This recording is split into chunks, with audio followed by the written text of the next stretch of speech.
বানিয়েছে আজকে fish finger, আর আমি এটা খাবো ভাত দিয়ে। ভাত দিয়েছে, আর এটা হলো মাছের তেল ভাজা, শুধু পেঁয়াজ রসুন দিয়ে এমনি ওখানে নাড়িয়ে নিয়েছি।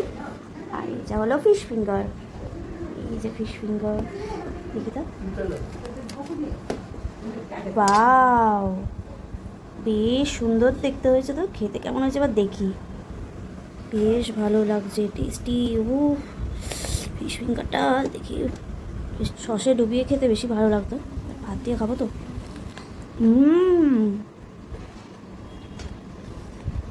ভেতরটা নরম আর বাইরেটা ক্রিস্পি, খুব টেস্টি হয়েছে।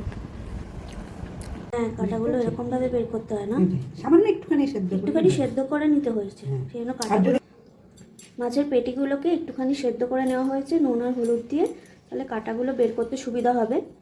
আর এইদিকে কি দিয়েছে গো মা? এদিকে কর্নফ্লাওয়ার, ময়দা, ডিম, গোলমরিচ, ধনেপাতা, আদা, রসুন বাটা, কাঁচা লঙ্কা বাটা। ও, আর ওটা হলো বিস্কুটের গুঁড়ো।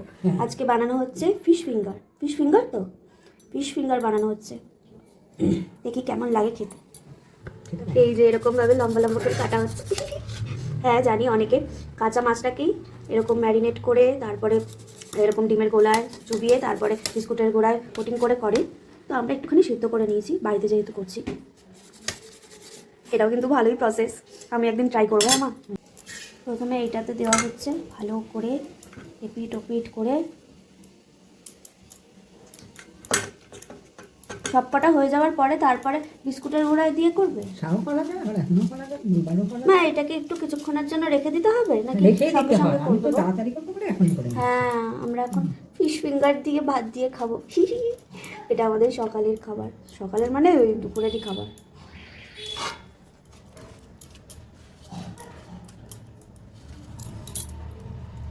আর একটু বিস্কুটের গুঁড়া দিতে হবে, আমি দিয়ে দেবো, দাঁড়াও দিচ্ছি।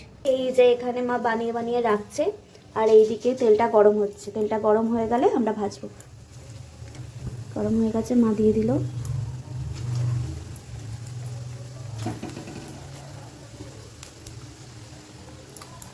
আজকে খাওয়া হবে ফিশ ফিঙ্গার বাড়িতে।